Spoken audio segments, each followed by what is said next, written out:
Assalamualaikum warahmatullahi wabarakatuh.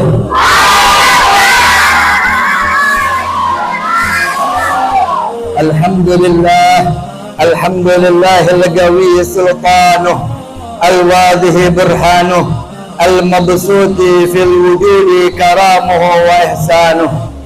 Allahumma salli wa sallim wa barik ala sayyidina Muhammad wa ala alihi wa sahbihi salata abdin qallat hilatuhu wa rasulullah wasilatuhu wa anta laha ya ilahana wa likulli karbin azim fafarrij anna ma nahnu fi bisirri bismillahirrahmanirrahim amma ba'du.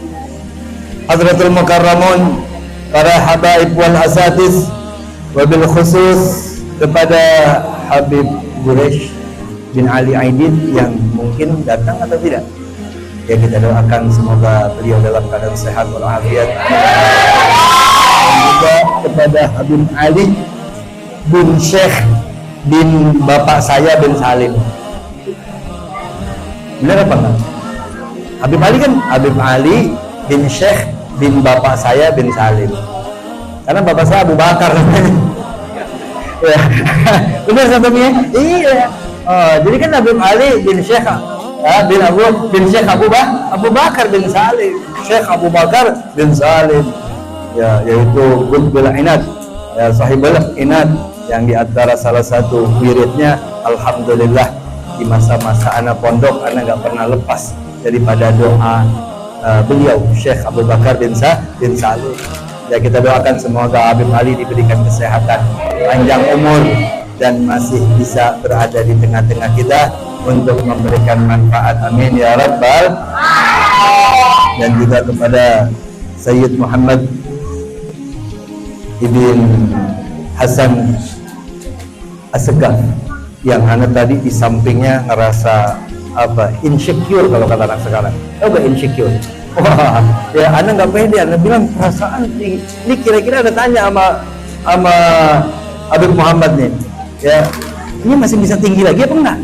Ya kalau bisa jangan lagi deh, udah lumayan tingginya 180. Ya lah, anak tanya 180. Ya semoga beliau ini diberikan daripada panjang umur, sehat, dan mungkin mau dapat jodohnya sekarang apa ntaran kali. Dantaran. Oh ya, kita jangan doain dulu dah. Tapi mudah-mudahan insya Allah segera datang jodohnya yang mendapat wanita yang saleh. Amin ya rabbal. Dan juga wabil khusus kepada ketua musallah daripada Nurul Hidayah, Bapak Dr. Andes Haji Syuhada Alam Syah. Ya, semoga beliau diberikan sehat, panjang umur, keberkahan dalam keluarganya. Amin ya rabbal alamin. Ya. Bapak Haji Syuhada ini orang tua saya. Kenapa saya bilang katakan orang tua saya? Karena anak beliau ini sekelas sama saya. Ya, Dokter Gigi Ferah. Oh ya, Ferah. Kalau berjodoh saya nggak mungkin nikah sama Ferah itu tadi Pak Haji. Kalau jodoh kan jadi mertua Pak Haji. Iya. Ya, jadi maka alhamdulillah Ferah sekelas sama saya, nggak pernah sekelas pun nggak lupa saya. Ya pokoknya di SMP 32. Dan juga Ustadz Momo, orang tua kita ini. Ya, yang beliau adalah orang tua yang tersakti di RW 7, yang mungkin ketika nanti matinya dia akan sendirian karena karena yang lain dulu mati, ya karena kan nggak ada yang bisa mandiin ya. Jadi dia adalah jasad yang barangkali mungkin tidak mampu dimandikan. Ya, dan juga saya terima kasih kepada MC, yaitu Ustadz Tommy, yang alhamdulillah walaupun rambutnya pernah sempat mampu digunting, sekarang panjang lagi. Ya mudah-mudahan panjang yang keberapa kalinya nih. Ya mudah-mudahan lebih manfaat di tengah-tengah kita. Amin ya rabbal. Dan juga untuk segenap daripada bapak orang tua semua yang hadir di sini. Bapak RW nggak ada kali ya? RW-nya nggak ada. Wah. Jadi RW 7 ini mestinya ganti siapa? Mau kali bisa jadi RW nih? Ngomong mau jadi RW? Bisa nggak? Bisa bener. Lo jadi RW nggak mau mandiin jenazah lagi. Iya, wah kan udah megang stempel. Iya, terus ada orang mandiin, satu mau mandiin jenazah enggak? Wah, kecuali tanda tangan baru mau. Jangan lah, satu mau jangan jadi RW. Berat. Ya. Ya, jadi maka mudah-mudahan RW-nya biar nggak datang tapi bantu kan. Bantu nggak? Kalau nggak bantu kita demo di sini ke pos RW-nya. Ya, jadi mudah-mudahan semua RT yang ada di wilayah RW 07 ini yang hadir segenap daripada Bapak, Ibu, saudara-saudari, remaja-remaji, rengginang dan renggining. So, ya mudah-mudahan semua yang hadir mendapatkan daripada apa yang menjadi niat solehnya. Amin ya Rabbal. Alhamdulillah, kita ucapkan puji syukur kehadiran Allah Subhanahu wa Ta'ala, yang mana pada malam hari ini ya Allah masih berikan kita daripada hidayah, taufik beserta inayah, bahkan mungkin karunia yang begitu sangat besar yang kita tidak mampu untuk mengendalikannya. Kenapa kita tidak mampu untuk mengendalikannya? Barangkali ada di antara kita yang niatnya nggak pengen hadir, tapi dipaksa oleh Allah untuk hadir. Ada yang barangkali di antara kita ada yang punya keperluan lain, tapi ternyata keperluan itu Allah selesaikan dan Allah jadikan hadirnya kita di sini menjadi satu pilihan Allah Subhanahu wa Ta'ala. Itulah yang dikatakan karunia yang Allah takdirkan dalam pelaksanaan atau acara yang kita datangi bisa mendatangkan kebaikan. Maka itu adalah karunia yang sangat besar. Barangkali mungkin duduknya kita di sini walaupun beberapa jam, kita nggak kepikiran akan mendapatkan uang pulangnya. Atau juga mungkin duduknya kita di sini, kita nggak pernah berpikir dapat makan atau minum, juga nggak pernah berpikir. Kenapa? Karena memang tujuan kita datang di sini sebagai salah satu bentuk pengakuan kita kepada Allah Subhanahu wa Ta'ala bahwa kita adalah pecinta Rasulullah Sallallahu Alaihi Wasallam. Inilah bentuk pengakuan kita yang mudah-mudahan akuan kita, pengakuan kita ini diterima oleh Allah Subhanahu wa Ta'ala. Dan Rasul pun mendapatkan berita daripada malaikat yang bahwasanya malam hari ini telah berkumpul daripada segenap umatmu dan melantunkan di dalamnya salawat kepadamu dan mengharapkan syafaat darimu kelak pada hari kiamat. Amin ya Rabbal Alamin. Maka mudah-mudahan semua pengakuan kita saat ini diterima oleh Allah dan Rasulnya. Amin ya Rabbal Alamin. Jemaah sekalian yang dimuliakan oleh Allah Subhanahu wa Ta'ala, bahwa majelis maulid ini adalah majelis yang sangat amat termulia di muka bumi. Karena di dalam majelis maulid ini kita mengenang daripada kelahirannya manusia yang termulia di alam semesta yang tidak pernah Allah ciptakan sebelum dan juga nanti sesudahnya, yaitu baginda Nabi besar Muhammad Sallallahu Alaihi Wasallam.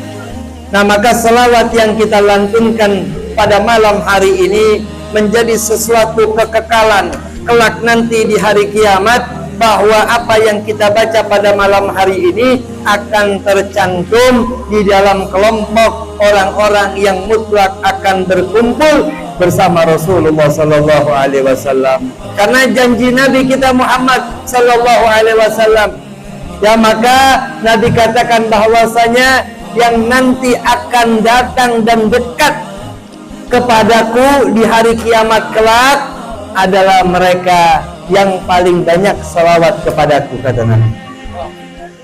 Maka salawat yang kita bacakan ini sebagai satu hal yang dikumpulkan kita dengan wasilah para remaja ataupun sekelompok daripada pemuda yang sedang memperbaiki dirinya,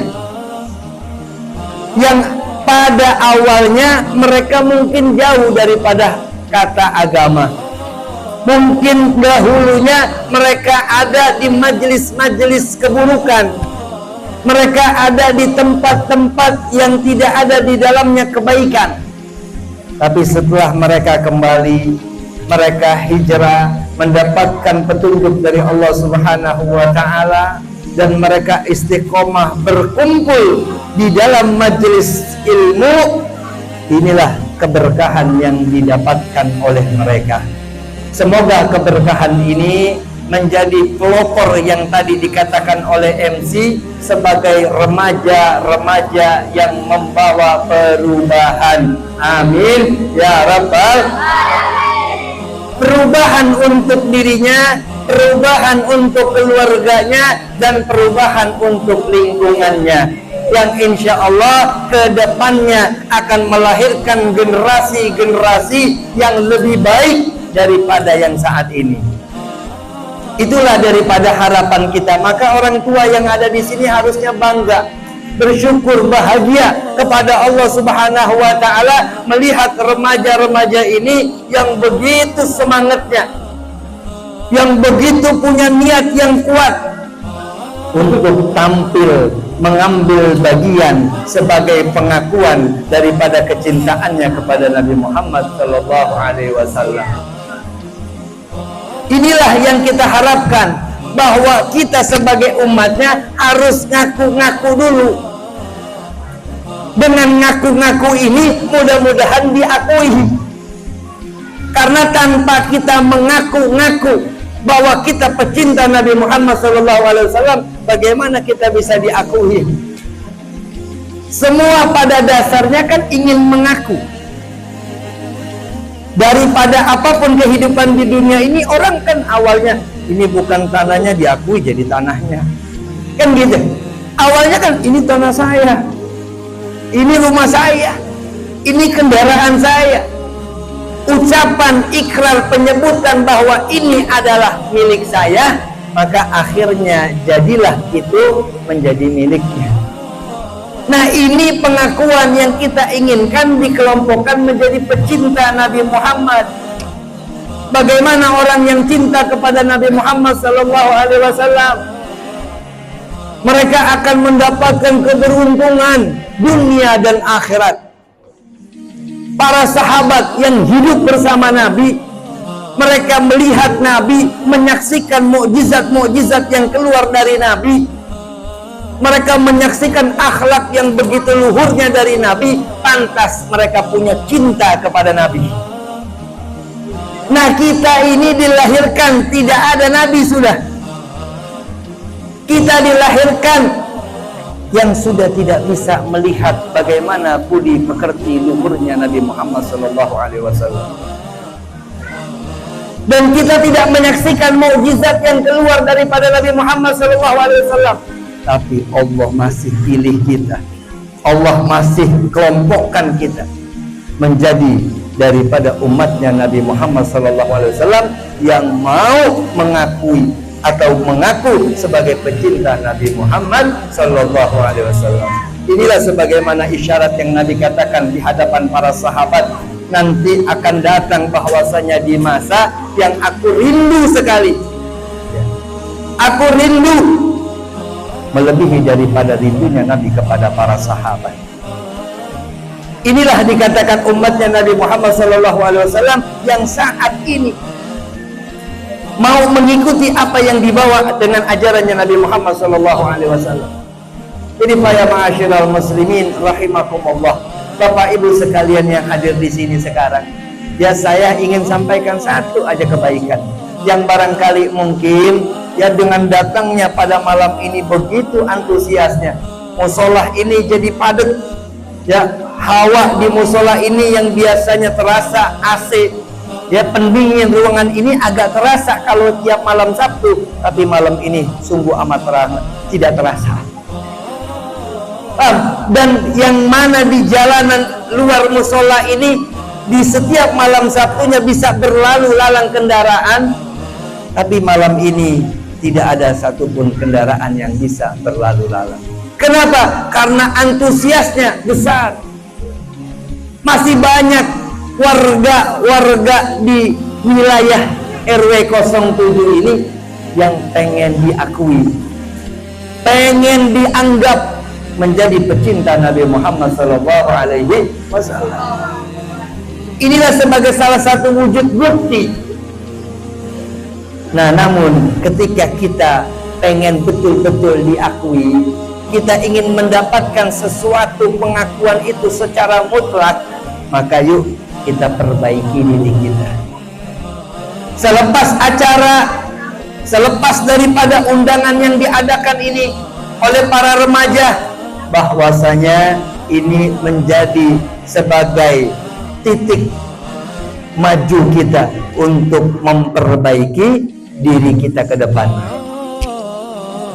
Saya katakan bahwasanya kalau saya bilang nih kepada para jamaah, ya, nih kira-kira jamaah nih ada yang hidupnya tanpa galau nggak? Ada yang hidupnya nggak pernah sumpah? Ada? Ada nggak? Ada. Mana orangnya? Nggak ada. Ya, ini muka-mukanya Anda udah pasti yakin, muka yang sering sedih setiap hari.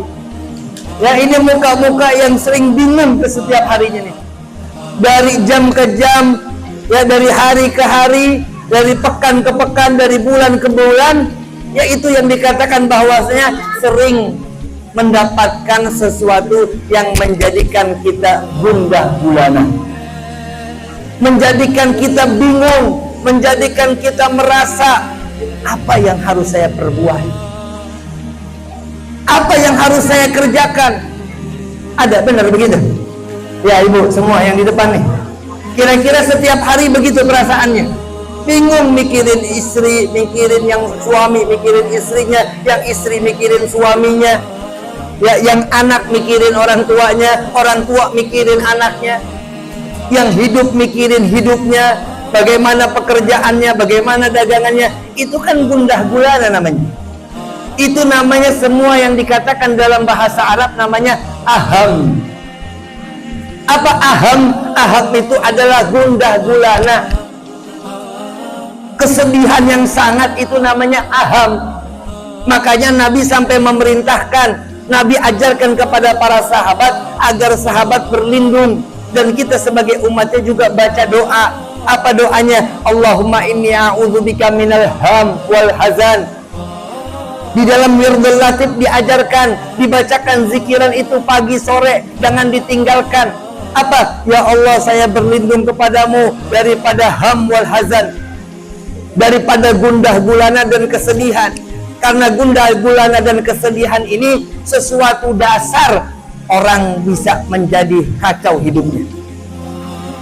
Yang punya kerjaan, kalau setiap hari aham dan hazan, pasti berantakan kerjaannya. Yang punya rumah tangga, kalau setiap hari aham dan hazan, pasti hancur berantakan keluarganya. Kenapa? Karena memang aham dan hazan ini sesuatu yang munculnya di dalam hidup kita. Kita nggak tahu datangnya aham ini dari hati kita ini seperti apa. Tiba-tiba kita sumpah. Makanya orang setiap hari mencari hiburan. Ada yang cari hiburannya buka handphone, ya, lihat Instagram, lihat YouTube, lihat TikTok. Apa tujuannya? Cari hiburan. Nggak hilang hiburan dengan handphonenya, jalan keluar, cari temen ngobrol. Nggak hilang juga jalan ke pasar. Nggak hilang juga keliling dia. Apa yang dia cari? Untuk hilangkan kesedihan, untuk hilangkan kegalauan. Berarti banyak sekarang orang yang dalam keadaan aham, dalam keadaan galau. Bukan banyak lah, ya benar Pak Haji ya, banyak. Iya, makanya mereka pada mencari hiburan, menghilangkan akal. Orang yang terjerumus judi online, orang yang terjerumus narkoba, orang yang terjerumus daripada minuman keras. Tujuannya apa sih? Untuk menghilangkan gundah gulananya, untuk menghilangkan kesedihannya. Aduh, suntuk di rumah, kacau pikiran, kan begitu? Nah, maka kalau saya yang katakan, nih semua yang hadir, jawab yang kompak coba. Mau nggak kira-kira saya ajak untuk menghilangkan kesedihan? Mau apa enggak? Bagus. Kalau mau ntar siap-siap, ya. Jadi jangan bilang mau doang, ya. Ini cara menghilangkan kesedihannya Wah, gimana San? Apa nyewa mobil bis kita ziarah keliling? Apa kita pakai bis kita jalan ke Anyer? Wah, Anyer tuh. Ya, apa kita pakai bis jalan ke Jogja? Ya, bertamasya, menghilangkan kegalauan, menghilangkan kesedihan. Begitu caranya. Belum, nanti akan saya sampaikan. Itu yang pertama. Kesedihan adalah sesuatu hal yang menjadi prioritas dalam hidup kita untuk kita hilangkan. Paham? Nah, maka yang kedua, sesuatu yang menjadi sumber masalah dalam kehidupan kita terkadang, yang kita kepengen kayaknya punya uang sebanyak-banyaknya. Betul apa betul? Benar. Siapa yang kepengen punya uang banyak? Siapa yang pengen punya uang banyak? Jawab aja, nggak apa-apa, nggak usah takut. Emang semua juga mau? Semua mau. Semua kepengen punya uang, karena katanya uang adalah segalanya. Oh, hati-hati kalau mengatakan uang segalanya, bisa kufur orang tuh. Nauzubillah min dzalik. Hati-hati ketika bicara seperti itu. Yang punya segalanya adalah Allah. Orang boleh punya uang, oleh Allah orang boleh punya kuasa, tapi kalau Allah berhentikan segala kemampuan dia, selesai hidupnya. Biar dia punya uang, biar dia punya kuasa, kalau datang ajalnya, siapa yang bisa menolak? Mati. Orang punya uang, mati. Orang punya kuasa, mati. Makanya kan dinyanyiin tuh sama Ustadz dari Sulaiman, yang kaya mati, yang miskin itu ngerti, mati, semua mati. Nggak ada yang bisa melawan kematian. Mana yang bilang katanya punya harta nggak mati? Mana yang punya kuasa nggak mati? Mati. Berarti kita hanya butuh uang. Butuh uang. Memang boleh kita mencari uang, tapi jangan jadikan uang segalanya.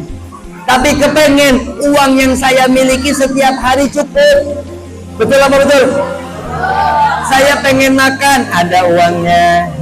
Kan gitu. Saya pengen minum, uangnya ada. Anak minta bayaran sekolah, uangnya ada. Enak kan begitu? Saya pengen ini, uangnya ada. Saya pengen itu, ada uangnya. Kan enak begitu. Namanya cukup udah. Kan begitu. Jadi hal yang kedua ini yang dikatakan bahwasanya menjadi kebutuhan hidup kita adalah uang. Pengen punya uang? Jawab coba, pengen nggak? Yang nggak jawab nggak punya uang, cara bisa cara. Pengen punya uang? Alhamdulillah. Sama, saya juga pengen. Makanya panitia kemarin nyari uang kan buat saya tuh.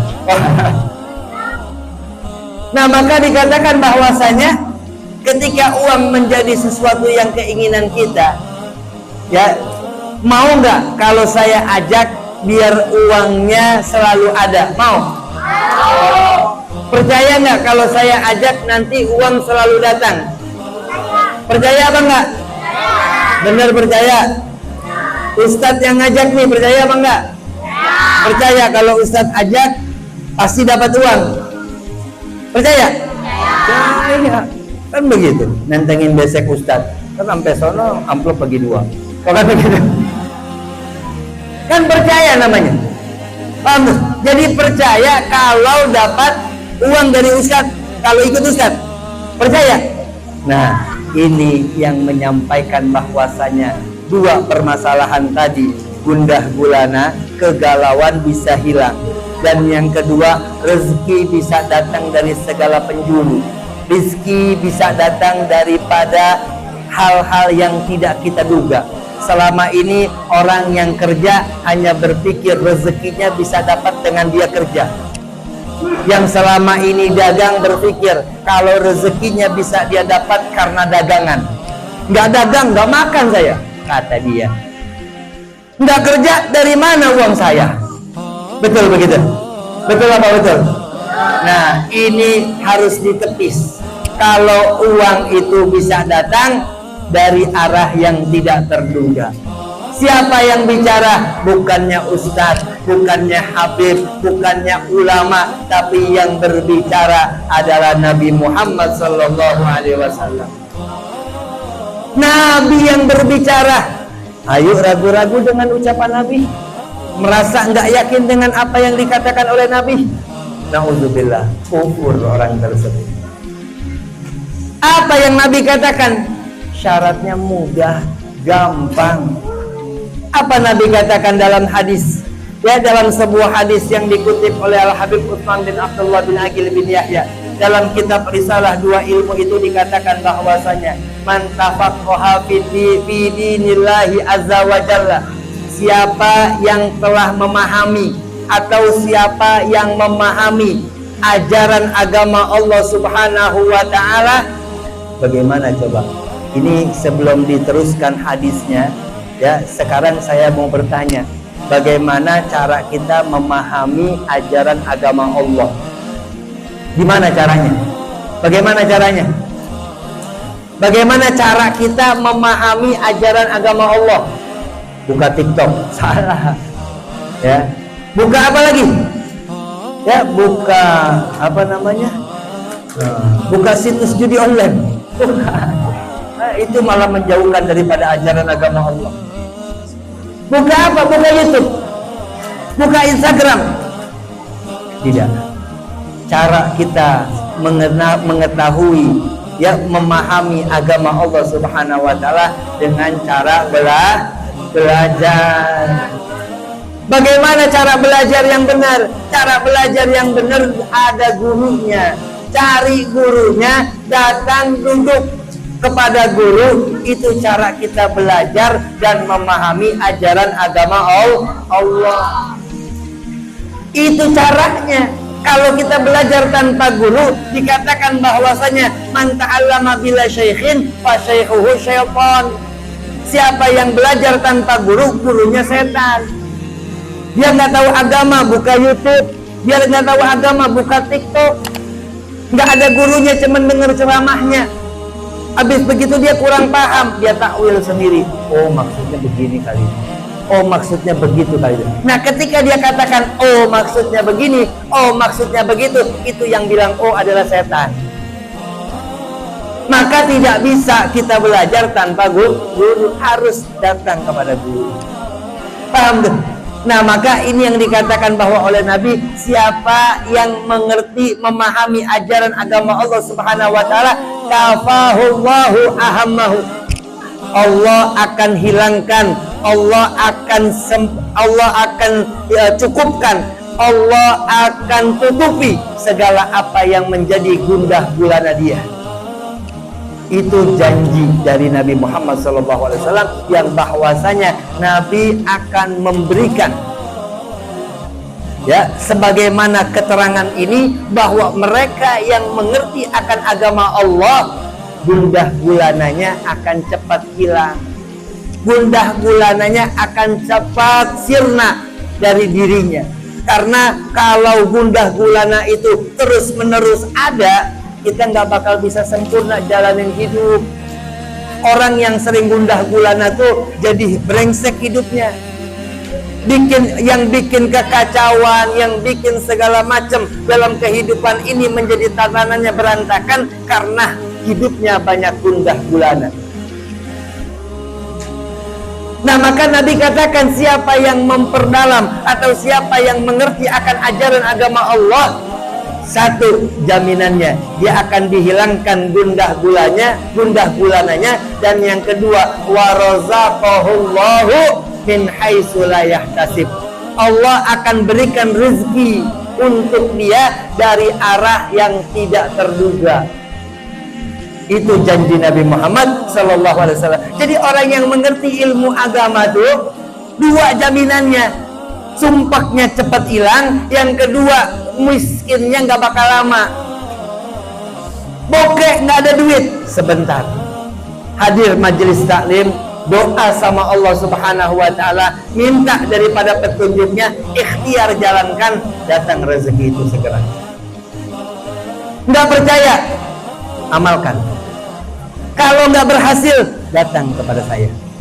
Kenapa? Karena saya yakin dengan apa yang dikatakan oleh Nabi Muhammad SAW. Permasalahannya kadang kita nggak yakin. Itu dia pikiran kita. Wah, orang mau dapat duitnya harus gini, orang mau dapat ini harus begitu. Padahal Nabi sudah katakan, kuncinya cuma satu. Dia tafaqquh fi dinillahi azza wa jalla. Dia memperdalam daripada ajaran agama Allah Subhanahu wa taala. Yaitu hadis. Nah, maka oleh karena itu dengan hadirnya kita di acara perayaan Maulid Nabi Muhammad SAW dan kita telah membacakan daripada rawi dan kita membaca Maulid kepada Nabi, kita berdoa di majelis ini, mudah-mudahan ya ini menjadi wasilah untuk menghancurkan atau untuk melunakkan segala kekerasan yang ada di dalam hati kita. Karena kalau hati kita masih keras, kalau hati kita masih penuh dengan segala hal-hal yang buruk, inilah yang menjadi penghambat daripada segala kebaikan yang kita dengarkan. Makanya oleh karena itu siapapun ulamanya, siapapun penceramahnya, siapapun gurunya, siapapun mubalighnya, siapapun da'inya, tidak akan pernah bisa mampu menggerakkan seseorang untuk bisa menjadi lebih baik tanpa bantuan Allah Subhanahu wa ta'ala. Maka setiap daripada perkataan itu atau setiap kali nasihat yang akan disampaikan, maka di ujung daripada pembicaraannya akan dikatakan bahwasanya wabillahi taufik wal hidayah, atau dikatakan hadaniyallahu wa iyyakum ajma'in.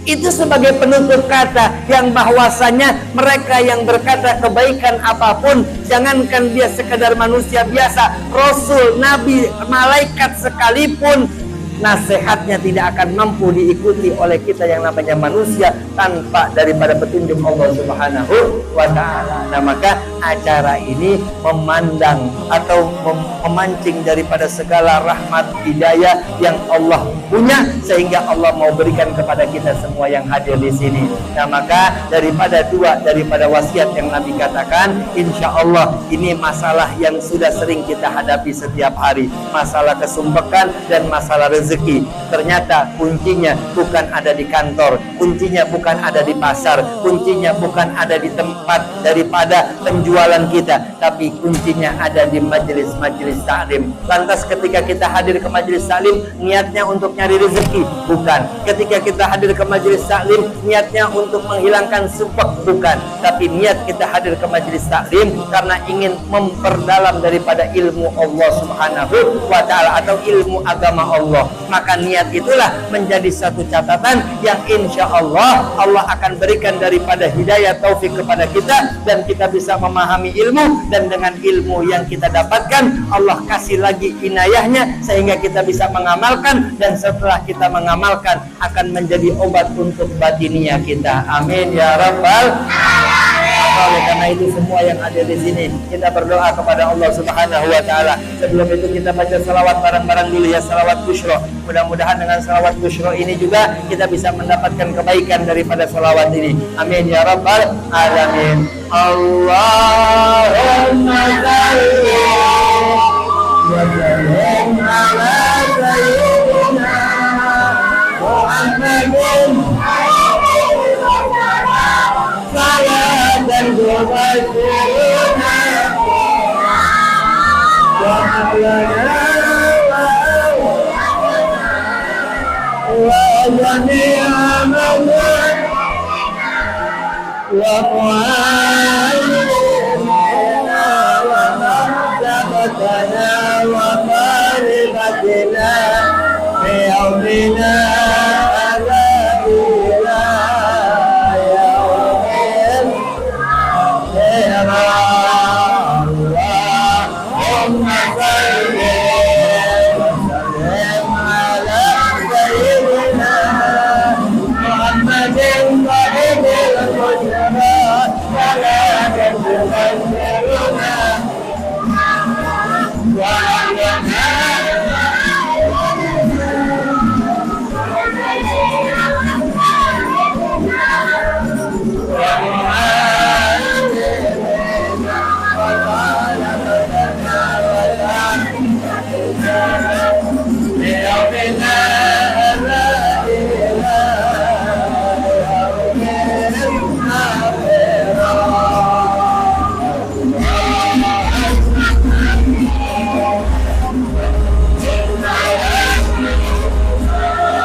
Nah, terakhir sebelum saya tutup daripada apa yang saya sampaikan, saya ingin juga berwasiat, mumpung sekarang hadir semua ya daripada mayoritas warga RW 7 dan seterusnya, ya daripada momen yang memang sekarang sedang akan menghadapi pesta demokrasi.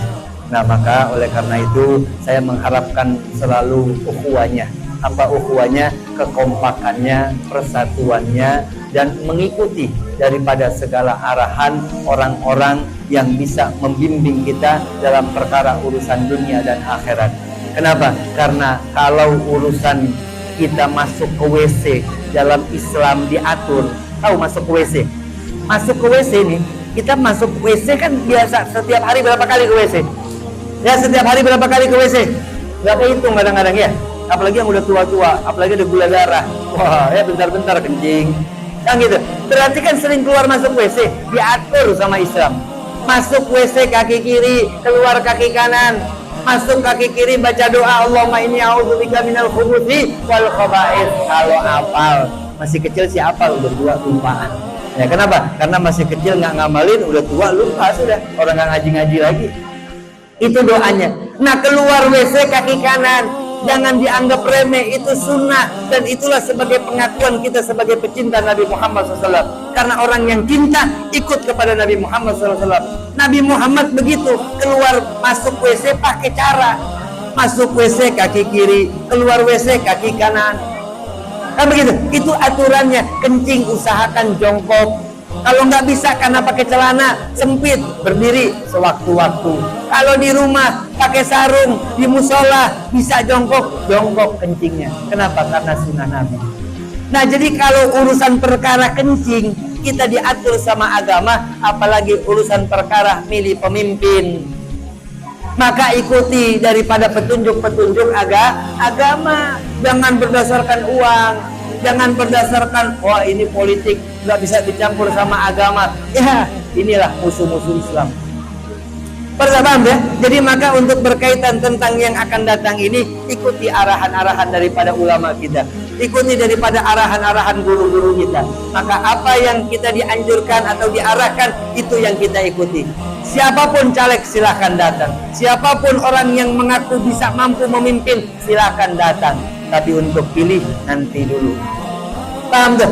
Kenapa? Karena kita harus komitmen. Ukhuwah ini harus dijaga. Kalau tidak saat ini kita memulai untuk ukhuwah, menjaga persatuan Islam, maka nanti kesian anak cucu kita.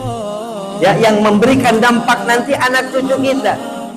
Paham tuh? Sekarang aja kita sudah merasakan bahwa Islam bentar-bentar diskreditkan, di segala macam dicap intoleran, dicap dengan segala bentuk keburukan, radikal, dan segala macam keburukan ada dalam Islam. Kenapa bisa begitu padahal pemimpinnya mayoritas Islam? Kenapa yang berkuasa kebanyakan Islam? Kenapa Islam yang menjadi bulan-bulanan? Ini karena kita yang akar bawah, kita ini akar rumput, kita ini masyarakat, dan kita yang mempunyai kedudukan terbesar dalam negara. Ya, maka oleh karena itu, ya bagaimana kita menghadapi pemilu yang akan datang, jaga persatuan, udah jangan gontok-gontokan. Ya, sudah persaudaraan semua, lu Islam, gua Islam, bersaudara. Ayo kita gandeng-gandengan. Kan begitu. Daripada apa? Daripada untuk menuju kepada Indonesia yang lebih baik. Amin. Amin ya Rabbal. Itu saja yang dapat saya sampaikan. Kurang lebihnya saya mohon dibukakan pintu maaf yang seluas-luasnya. Hadani Allah wa iyyakum ajmain. Wabillahi taufiq wal hidayah. Wassalamualaikum warahmatullahi wabarakatuh. Benar, 7 menit lagi jam 10.